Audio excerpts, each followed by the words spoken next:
Back recently, the district attorney for Los Angeles County, George Gascon, addressed the rising violent crime rate. He says his office will prosecute those involved in fatal home robberies or major theft at shopping centers, but that reforms to the criminal justice system, such as no bail, such as not charging for an additional sentence or crime when someone uses a gun, that stays in place because that's the kind of reform that is needed in criminal justice, not just in this county, but across the state, across the nation. And at his news conference, he had DAs from across the nation, progressives, who back him up on that. The way we achieve safer communities is by ending the foolishness of the tough on crime approaches. Any meaningful change in the American legal system begins with a recognition that the entire system is built on systemic racism and classism. Thank God he's a man of his word. He's going to implement that criminal justice reform. We have set a path for ourselves to turn around the criminal legal system in this country in a way that will become more humane, more equitable, and above all, will create a safer environment for all of us. Eric Siddall is vice president of the Association of Deputy District Attorneys for Los Angeles County. We're going to have him weigh in on that. You saw the news conference. The DA says he's going to get tough on crime, but the reforms stay in place. What say you? Well, unfortunately, District Attorney Gascon has shown no leadership in terms of the recent trend in crime. And it's quite telling that no one at his news conference was a local leader or from California. They were all, basically district attorneys from around the country that have engaged in similar social experiments in their respective counties. And so I think it's telling that no one from Los Angeles County was there to back him up on this claim.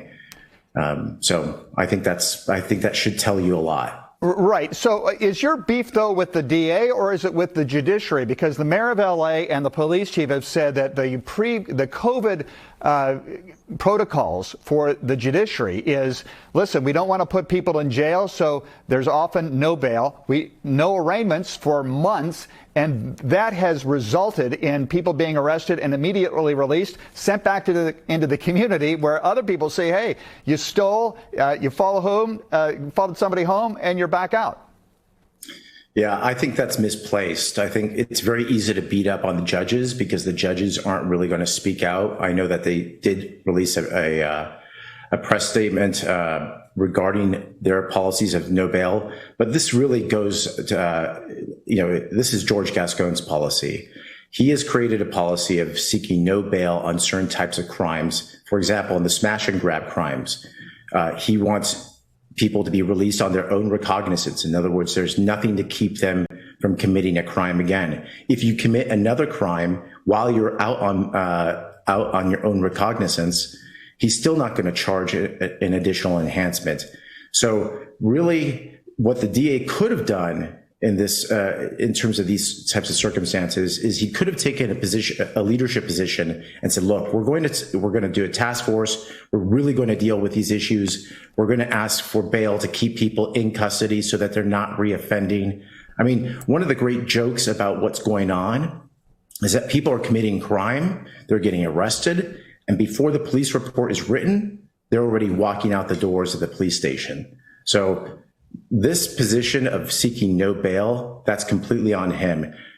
You could ask for exceptions, and that's what should happen. That's the good policy, and the judiciary is open to exceptions. So, it's too easy of a scapegoat to just blame the judges. It's not their fault.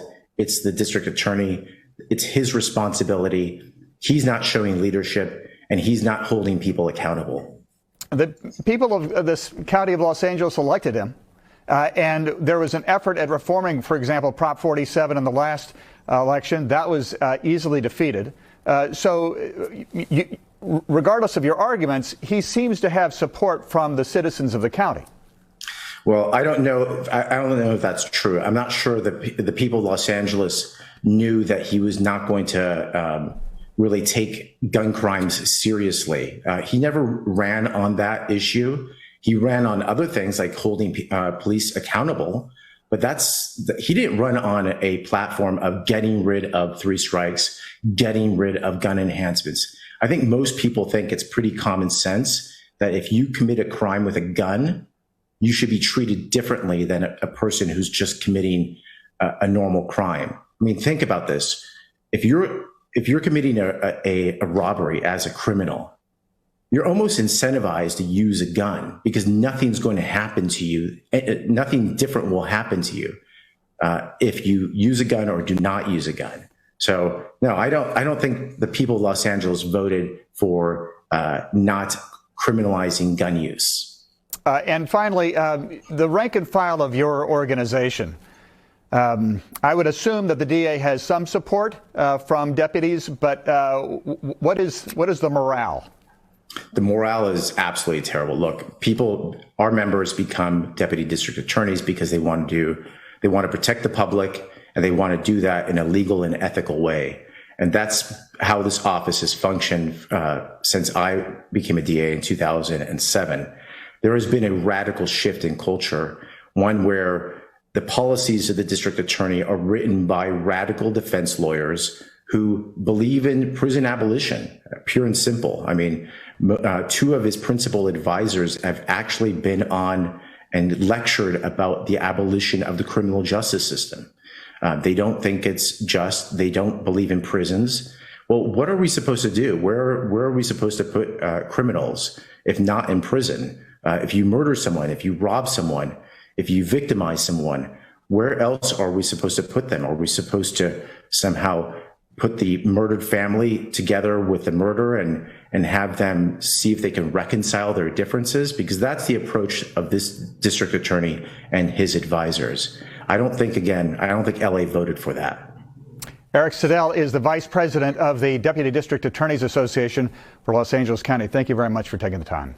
Great, thank you. We'll have some final comments after this.